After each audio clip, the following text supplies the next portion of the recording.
heart of where innovation, money, and power collide in Silicon Valley and beyond. This is Bloomberg Technology with Caroline Hyde and Ed Ludlow.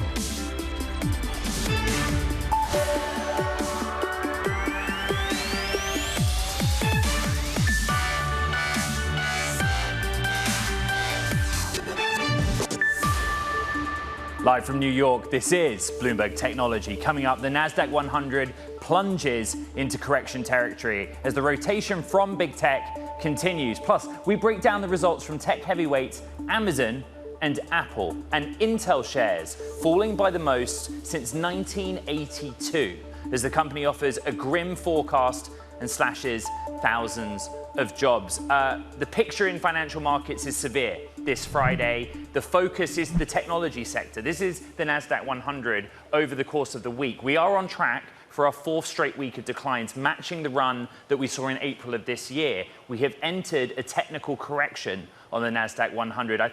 In the moment, about 80 names on that index in the red, fewer than 20 in the green. The story is about three names in particular. Let's bring them up. We're going to go into the earnings story with Amazon and Apple with our reporters, and later a detailed look at Intel. Yes, that is a 28% decline. About 15,000 jobs will go. Reduction in CapEx and OpEx. They basically have admitted that they were slow to respond to their reality, that their market's not going well from a top-line perspective. We are going to get deeply into Apple, which is kind of a bright spot. And let's turn to that stock now. We're seeing a return to revenue for the quarter, but Apple not offering much in terms of clues about an upgrade cycle when it comes to the iPhone 16. Bloomberg's Mark Gurman is standing by, and you and I manning the blog last night. A lot of emphasis on Apple Intelligence being a driver for iPhone 16 in the future. I think you and I had some doubts about that, right? Apple knows that artificial intelligence, Apple Intelligence, as they call their suite of AI services, are the buzzwords that gets Wall Street going, right? For the past several quarters, Apple, even before announcing it, had been teasing its new AI features because it knew the market, it knew Wall Street analysts were wanting this. It knew some consumers were wanting this. And so they focused a great deal of the call yesterday, Tim Cook in particular, as well as basically every analyst who asked the question, talking about Apple Intelligence. In my view, I think that Apple Intelligence, at least this year, is still very nascent, and I don't believe it will, or quite frankly should, drive iPhone upgrades this September. I think that's more of a next September an iPhone 17 cycle thing once all of the features are available and we're a year out from that release when more people are looking to upgrade. Greater China was a focus where there was a 6% decline in sales, but Apple told us about the impact of FX, and that on a constant currency basis, it would have been a 3% decline. See past that, Mark. What were the product stories for Apple in China?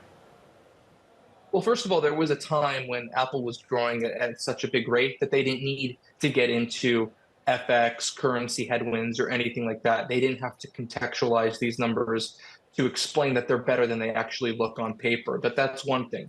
But the other thing to note is that they're doing better in China in the second half of the year so far than they were doing in the first half of the year, according to them. So you're seeing a bit of an acceleration for them. And that is coming at a particularly good time, given that this iPhone upgrade cycle is approaching at the tail end of this quarter. So they're going into that with a bit of momentum. And that's certainly positive news for them. So it's not all bad. I mean, if you look at the quarter in general, and you look at the stock market today, it's clear why Apple's in the green and almost everyone else in the Nasdaq 100 is in the red. They beat Wall Street expectations. They grew revenue 5%. They returned to revenue growth after declining last quarter. And they beat on analyst forecasts for each of their major product categories plus services. So overall, pretty good day for the company. Bloomberg's Mark Gurman, chief correspondent. Thank you. Amazon has told investors that profits will need to take a back seat in favor of heavy spending on artificial intelligence. Here's CEO Andy Jassy on his bullish view for the new technology. We remain very bullish on the medium to long-term impact of AI in every business we know and can imagine. The progress may not be one straight line for companies. Generative AI especially is quite iterative, and companies have to build muscle around the best way to solve actual customer problems. But Wall Street did not like that. Shares down more than 11% in today's trading session, on track for the biggest drop since April of 2022, wiping out about $200 billion in market cap. Let's get analysis with Bloomberg Intelligence analyst Poonam Goyal. You and I were talking in real time after the numbers dropped, right? And I said, where's the CapEx number? We did get one. Your reaction to it? Yeah, it's higher than we had expected. So they did $30.5 billion in the first half. They expect 2H to be higher.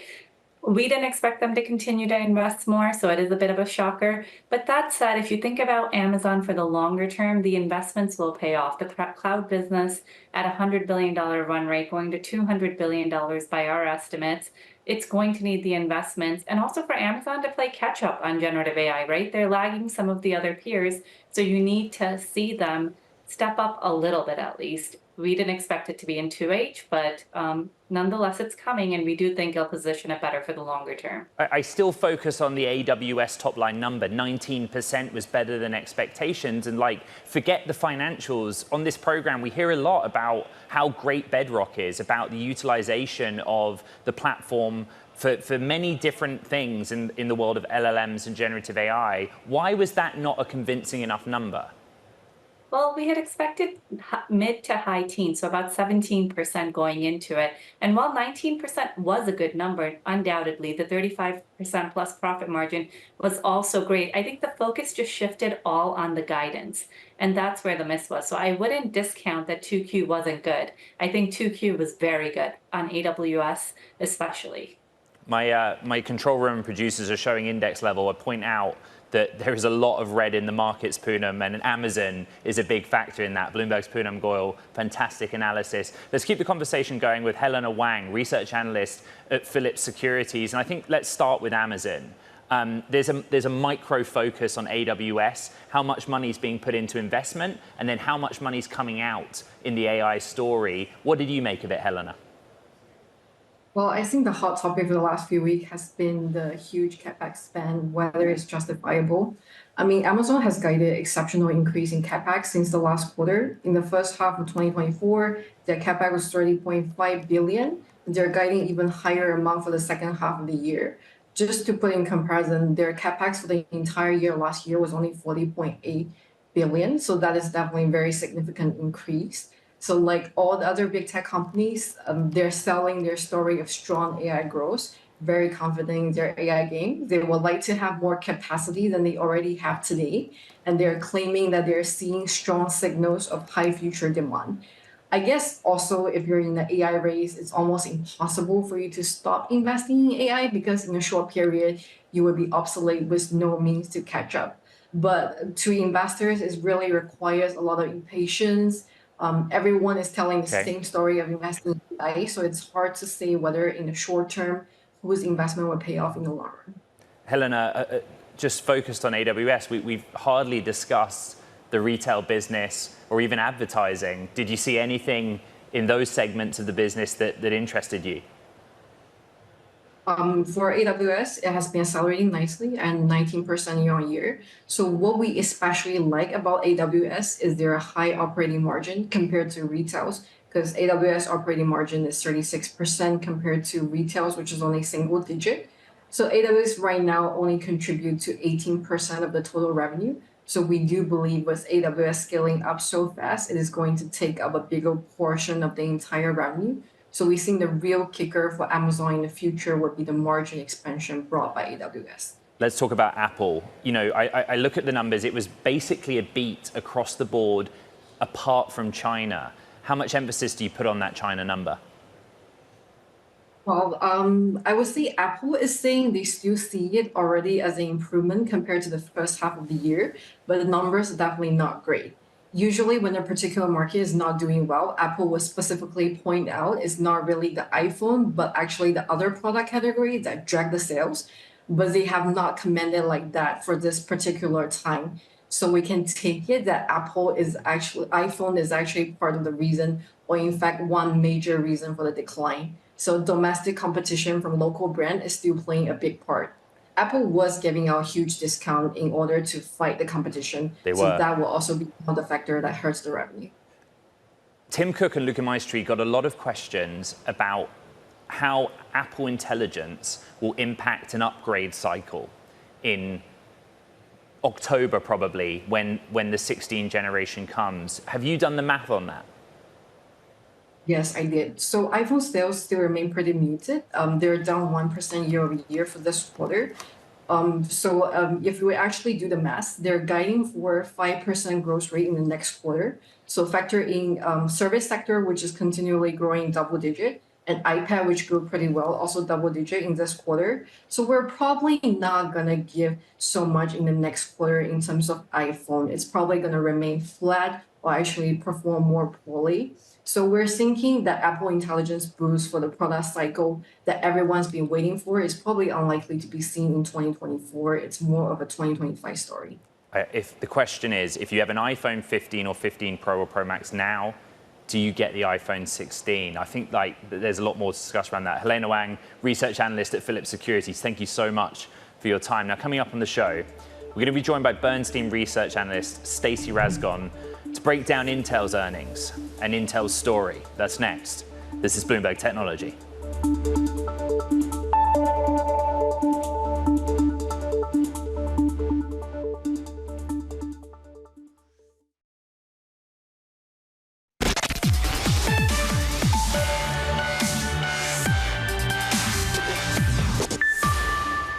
Intel shares suffering their biggest drop in more than 40 years. This after the company gave a grim growth forecast and laid out plans to slash around 15,000 jobs, signaling that the chip maker is ill-equipped to compete in the AI era. I want to bring in Stacy Rasgon, senior analyst at Bernstein Research, leading semiconductor coverage. I ask you where you'd like to start, Stacy. Which of the many things announced and the sort of guidance given is the most important factor here? Yeah, so I mean, the quarter itself, revenues were actually not too bad. It was the gross margins that really killed them. And the guidance was clearly awful. Revenues were bad. I mean, they had a hockey stick in the back half from last quarter. Clearly, the back half is not playing out the way they thought. Gross margins are falling into the abyss as they get higher costs on their chips. Clearly they're in a tough spot. I mean, they announced a number of actions to try to salvage, to stop the ship from sinking. They're cutting CapEx, they're cutting OpEx. They actually finally suspended their dividend. They had cut that by 2/3 a year and a half ago. So they've finally suspended it. And they're doubling down on bringing in partners that will co-invest on manufacturing capacity. Recently they sold half their fab in Arizona that they're building to Brookfield, and they just sold half of their fab in Ireland, Fab 34, to Apollo for $11 billion, and they got that cash flow in on the quarter. But I mean, look, this was like, I've used the phrase worst earnings from Intel in my career a number of times over the last year and a half, 2 years, and this one probably takes the this time you mean it. This is probably the worst I've seen. Yeah. As you know, Stacy, I had the opportunity to speak to Intel's CFO, Dave Zinsner, when the numbers hit, and we got into missed opportunity, I guess. This is what he said about the data center business. And I'm trying to understand what he meant, but he basically is saying they were overexposed in CPU, and I guess therefore by extension underexposed in GPU. We all know the story. Anyone that lives or works in the world of technology knows that all of the investment is going to high performance GPU or AI accelerators. Intel has one, Gaudi. So explain what Dave meant there, please. Yeah, you bet. So they have been clearly over-indexed, I mean, almost entirely indexed to CPUs. And there's a few things going, even within CPUs, by the way, they've been losing a tremendous amount of share to their smaller competitor. So that's not been good. And then over the last, as the AI boom has happened, we've had a share of a shift in the spending patterns away from CPUs toward GPUs and other types of accelerators. And by the way, there's a broader question there. You could argue, is that a cyclical trend or is that a structural trend? Like in 5 years, is the data center CPU TAM bigger or smaller than it is today? And you could legitimately argue that it's smaller. So I mean, that's the issue. And the problem with Intel on that front is they don't really have that much of an AI or an accelerator play. They have a product that's called Gaudi.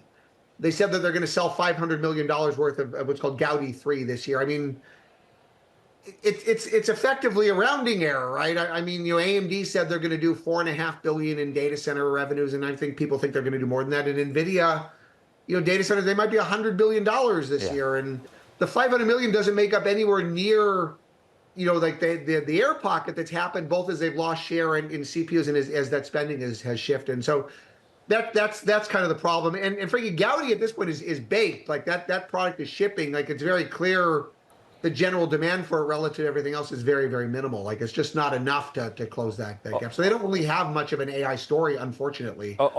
Stacy, just real quick on cyclical end markets for them and non-cyclical. I mean, the way that the CFO put it to me is that they just hadn't responded to the realities of their revenue, hence the reduction in OPEX, CAPEX, and headcount.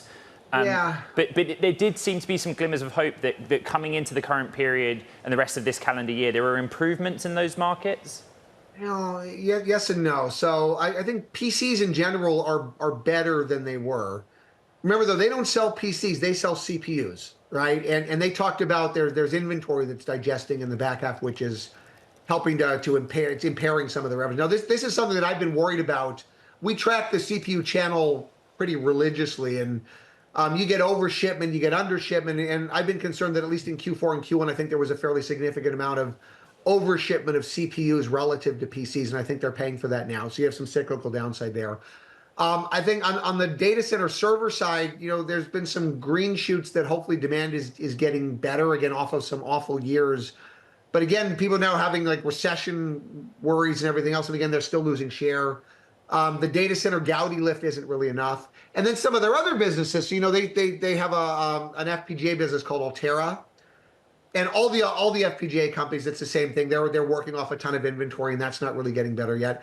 They still consolidate Mobileye. They own most of that company's own. Mobileye reported yesterday morning. We don't cover Mobileye, but just factually, they slashed their guidance for the rest of the year. And so a bunch of revenue had to come out from there.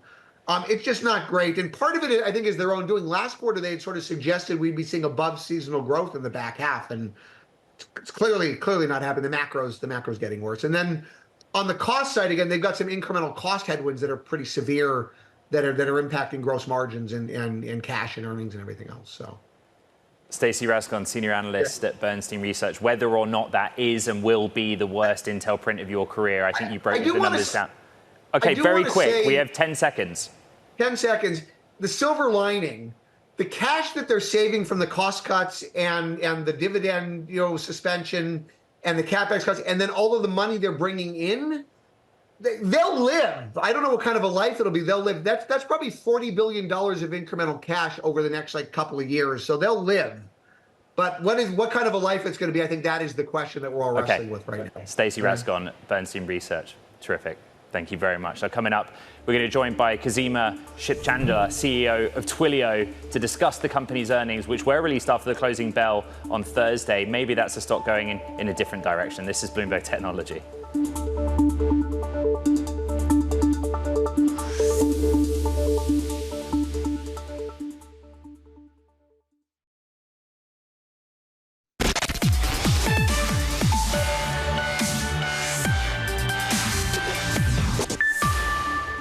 There are some positive earnings prints to talk about. Cloud communications company Twilio reporting earnings after the closing bell Thursday. CEO Khozema Shiphandler joins us for more from San Francisco. A big focus on growth that's coming in the second half, growth that is kind of evidence now. But this is the first time you and I have been able to speak since you've been CEO. So what have you done to change that growth trajectory? Yeah, thanks for having me. I would say, we're just running the company with a lot more discipline, a lot more operating rigor. And as it relates to growth in particular, I think we've been very focused on some of the innovation bets that we've been making.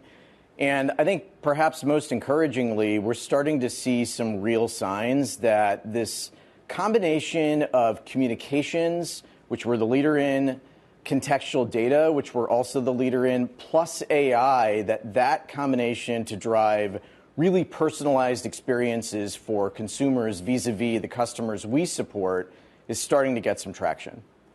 There's been a lot of emphasis as well on sort of reorganization. What does the company Twilio look like now under the changes you've made, Khozema?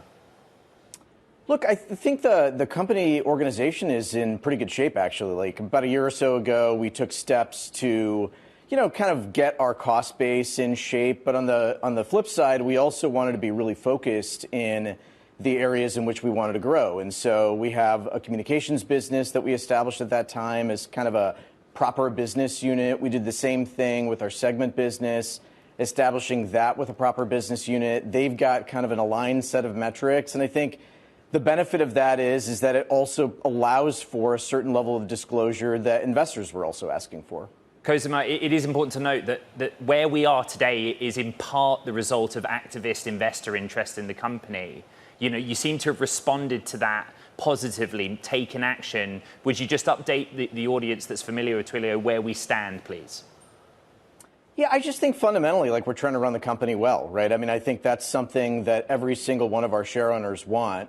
It starts with financial discipline, being smart about the bets that we're making, obviously re-accelerating top-line growth over time. We see positive signs about our ability to do that. We're more optimistic about that. I think operating rigor, just kind of the internal mechanics of the company, like doing that well, delivering on the things that we said we would do and actually, going and doing those things. And then I think when it comes to innovation, just being really focused, so we're taking a handful of bets. As I mentioned, one of those is really around this notion of contextual data, using that as a means to combine it with communications to drive interactions on the other side.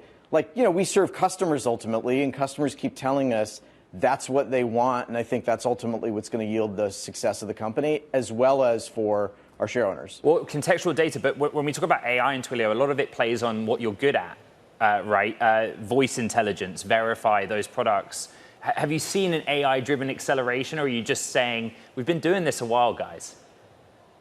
I think it's kind of early days, to be honest with you. But, the nature of it is sort of in the product vernacular that you just referred to, right? So voice intelligence, right? I mean, it's a little bit different than from where we were, let's say, a few years ago. Like, actually what's taking place inside these calls now is the ability to harvest some of the data, always with consumer consent, I might add, but harvest the data inside those interactions to pick up keywords, feed that back into an AI engine such that that information can be used to both make that particular conversation more interesting, more engaging for one of the consumers that our customers are engaging with, as well as at the same time taking that data and feeding it back in so that over time that results in a more delightful customer engagement. Khozema Shiphandler, CEO of Twilio, whose stock's up 5% on a day when tech is down big. Coming up, our earnings coverage continues. Gene Munster of Deepwater Asset Management. That conversation, a big one, coming up next. This is Bloomberg Technology.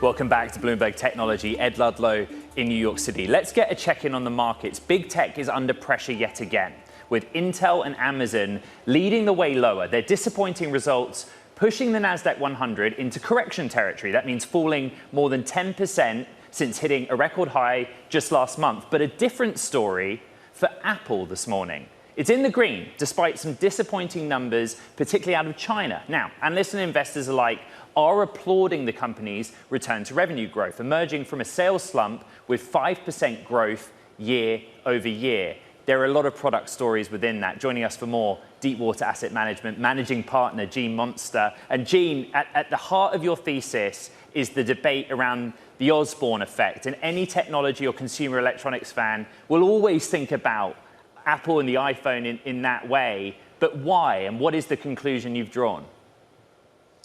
Well, Ed, maybe taking a step back, the Osborne effect is a phenomenon that I'm sure any Apple user and any tech user is familiar with, but they may not know that, but defined as such. And that's this concept of if there is a pending big product coming, it's likely that you hold off on buying the existing product. Now, every year there's a slight Osborne effect, but the more anticipation there is for a next version of an iPhone, the greater the Osborne effect. And so I, in my years of covering Apple, have seen quarters where they have guided down before a major product cycle. In the case of their guidance for September, they guided for similar revenue growth, 5% for the September quarter, as they just reported in June. And so effectively, they are bucking the Osborne effect in front of what is a highly anticipated cycle. And why that's so important is that's a sign that consumers simply can't live without Apple devices. It's that they still, even though it makes sense for them to hold off for just another month or two, they can't do it because they need these phones to continue to basically live their lives. And so I think that this was, even though the guidance was effectively in line for September, I think it really sent a powerful message to investors, the strength of their product line. I think that's why the stock is up today. Gene, the top thing here is Apple Intelligence and the impact it will or won't have. Several analysts had multiple stabs at getting Tim Cook and Luca Maestri, the CFO, to talk about the direct impact of Apple Intelligence on an upgrade cycle. I think Tim Cook went the furthest maybe in saying that there will be a meaningful cycle, but no sort of data. What did you make of that? And he added that they just don't know until they know, and I think he was being reasonable. I think what I make of it is I think it's a kind of a responsible, judicious response from him. At the end of the day, it comes down to, I think, going forward here, you take his comments and you kind of set them aside, and you have to ask yourself a very basic question. Do you think that these features, basically embedding generative AI throughout many, if not all, features of the iPhone, do you think that they are going to get people excited enough that they upgrade more often and they kind of create this super cycle for the next couple of years? And while we don't have the confirmation from management on that, I think that is the central question. Just one other piece to add, Ed, that you alluded to, is that there is these features are going to come out over the next year. And so it's not going to be this kind of aha moment on the end of September. It's going to be where people will get the new phones, they'll get a feature, they'll get another feature. And I think collectively in fiscal 25, we're going to see momentum around this cycle build, but it will not be a rocket ship type of a takeoff. It's going to be more of something that's going to build momentum over the next year. In China, there has been much made, Gene, of the third-party data. If I've learned a lesson, it's probably be cautious about the third-party data because sometimes Apple executives then prove you wrong. But it has been hard to gauge the iPhone's performance against some of the domestic handset makers. Did you learn anything about that market from the call? And indeed, when we spoke to the CFO, Luca Maestri, on the phone, Bloomberg's Emily Chang did that one, he's saying that the underlying demand is better than it's previously been in China.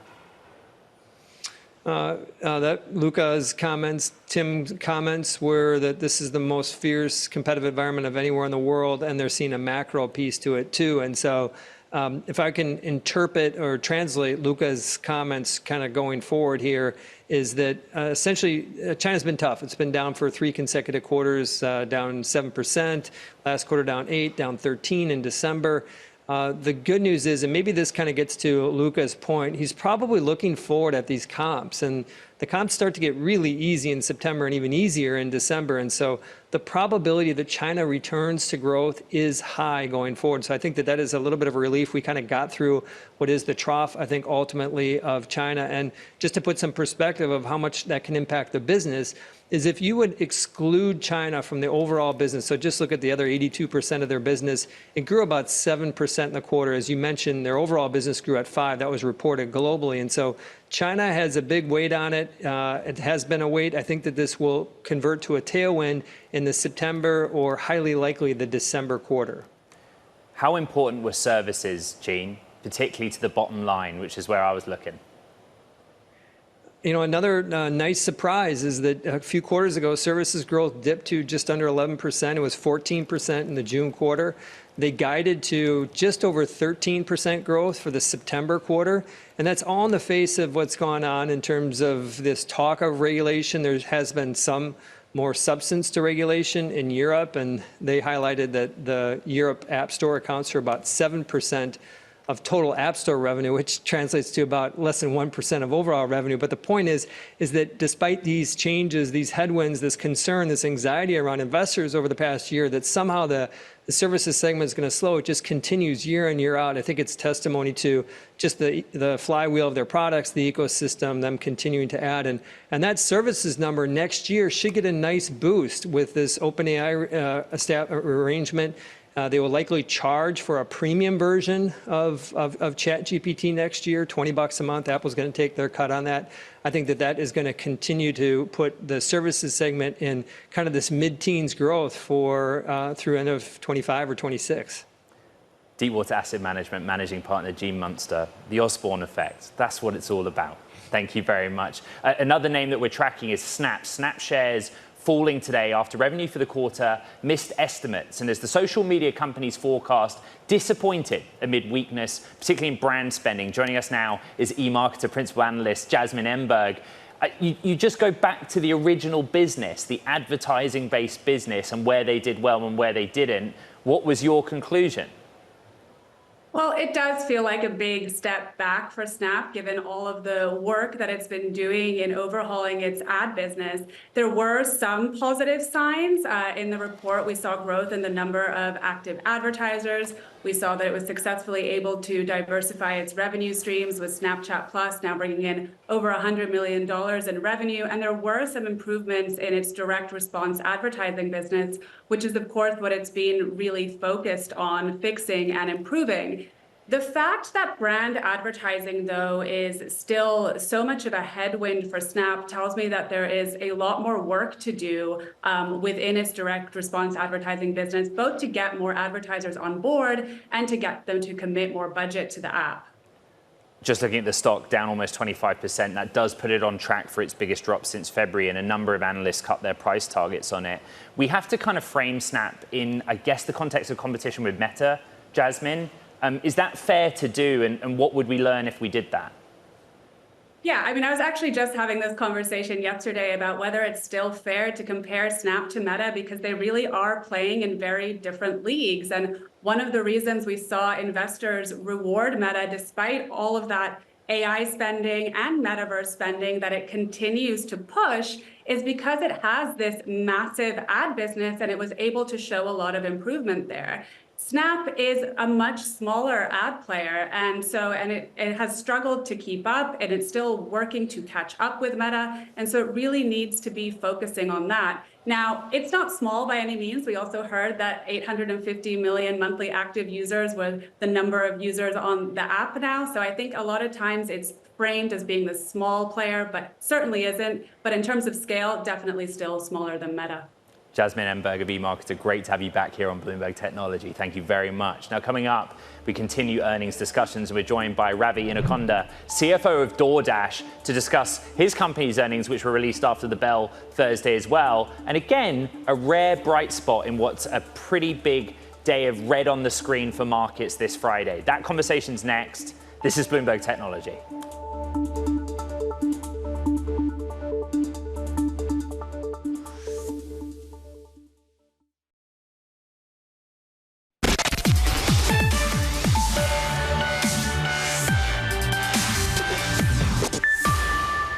Back to earnings, DoorDash, which reported Thursday after the closing bell. Strong outlook, particularly on the bottom line for the fiscal third. CFO Ravi Inukonda joins us now for more. I'm going to do something a bit different here, Ravi. We know the numbers. The outlook's good. I actually just want to talk a bit more about the platform and where this growth's going to come from, beyond restaurants, into new product categories, because I think that's a real point of emphasis for a lot of investors this morning. So give me the near and long-term future of how you're going to be driving that growth. Absolutely, Ed. Yesterday, somebody on the media said, we are redefining convenience. That's truly what you are seeing on the platform. We went from being one product in one country to being multiple products in over 30 different countries. We're really excited that more than 20% of our users today look to DoorDash to order their groceries, convenience, retail products, and that was just up from 0% just a few years ago. And we are doing this successfully in over 30 countries where the demand has been overwhelmingly positive. But Ravi, is it a specific category? You know, I think about the types of things you use an app-based service to get to you conveniently, right? Is it alcohol delivery? Is it cosmetics, beauty, fashion even? What are the areas where you think, okay, we're going to get big on this area? Grocery has been a large component for us. We have more number of users at today ordering grocery than ever before, and they're ordering more times than ever before. And the reason is we've increased the selection. On the East Coast, we've added major brands such as Ahold and Wakeford. The improvement in selection is what you're seeing driving the growth in grocery. At the same time, retail is an exciting part. Consumers are very excited about getting their products instantly when they order beauty products from Sephora or Ulta Beauty, which are other major brands that we've added. Number two, what we're seeing is the strength in new verticals, which is categories outside of restaurants, continues to be strong, not just in the US, but in many of our international markets as well. So you're seeing strength not just in grocery, you're seeing strength in retail, you're seeing strength in beauty, alcohol, many categories, outside of our core restaurants business, while the restaurants business continues to grow quite nicely as well. I think back to the earlier days of covering Uber and this obsession with adjusted EBIT. There was trust me, there was an obsession. The question for DoorDash is on operational profitability. You've given a pledge before on timeline. What's the latest? Our financial North Star is driving long-term free cash flow per share. You're seeing the business do really well and continuing to drive free cash flow higher. When I measure and monitor the business, to me, free cash flow is truly the health of the business. And when you look at adjusted EBITDA as well, that's at an all-time high. Ravi, you and I have discussed the sort of technology side of the business as well. How do you scale by adding merchants, using incentives in a way that doesn't kind of impact the more profitable side of the business on the back-end solution side of things? The key for us, Ed, is scale is what drives profitability in the business. We have more than 37 million consumers that shop with us every single month. What we see is when we add new categories, the overall engagement on the platform goes up. We are making the app more personalized. When you search for something on DoorDash today, we remember your preferences, and the search results reflect what you preference on DoorDash. All of this ultimately is driving users to come back more often. They spend with us a lot more.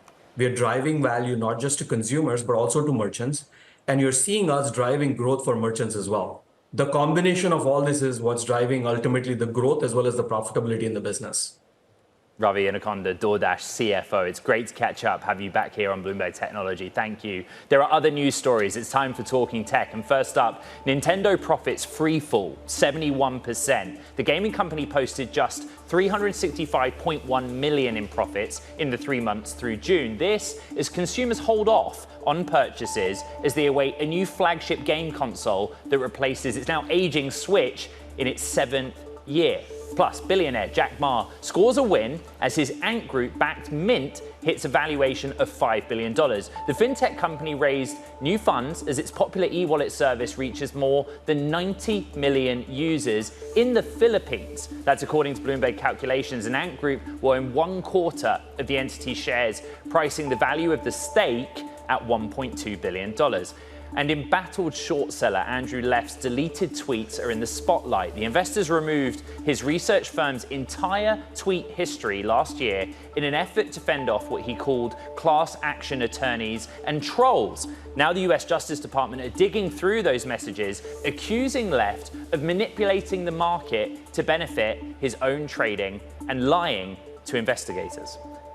Okay, Coinbase CFO Alicia Haas spoke with Bloomberg on Thursday to discuss her company's earnings, noting growth in subscription and services and driving developer creativity on the Base network. Listen to this. We're really pleased with the growth of subscription and services this quarter, as you note. We grew in every category of subscription and services and reached $599 million, a new all-time high for us. One of our goals has been revenue diversification, and we're pleased to see that mix play out over time. We don't look at when it will cross, Shonali. We look at growth of each of our revenues, diversification of all of our revenue streams. And when I look at our transaction revenue, it does ebb and flow with volatility for spot trading. But what we're pleased to see is continued growth of that other transaction revenue. Base has become one of the biggest contributors to other transaction revenue, and the building blocks are just getting started for lower cost payments. USDC on Base now is free. We're seeing $20 billion of transaction volume of USDC on Base over the last 2 weeks. And so as we think these building blocks come together, we could see diversification of transaction revenue as well. But really pleased with our subscription services performance this quarter, as you noted. Please double down on that. Base is a relatively new product here for Coinbase. How is that going to start contributing to a greater scale at the bottom line? What exactly are people using on Base that is creating more of a cash flow stream for you? So just to remind everybody what Base is. Base is a layer 2 solution, which means that it sits on top of Ethereum and it's enabling faster, cheaper transactions. And so that has been our goal, driving faster and cheaper transactions to a mission that we have of 1 second and 1 cent. As I said, over the last 90 days, we saw it come down under a cent for each transaction. And what that led to is 300% transaction growth quarter over quarter. This is enabling developers to build new applications on top of Base that can benefit from embedded payments within that application.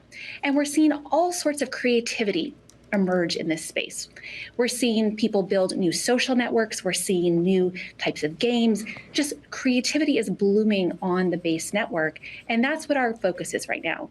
Driving that developer activity. Developers will then bring users. Those users will drive transactions, and those transactions will turn into sequencer fees that will bring revenue to our P&L. How long does it take for that to play out? What are you modeling right now, Alicia? Well, it's early days. And so what we're pleased to see is that we become the #1 layer 2 in terms of contracts posted. So that focus on developer activity is where our energy is right now. That was Alicia Haas, CFO of Coinbase. Now, coming up, AI chipmaker Cerebras files confidentially for a US IPO, a story I broke with the deals team last night. Have more next. This is Bloomberg Technology.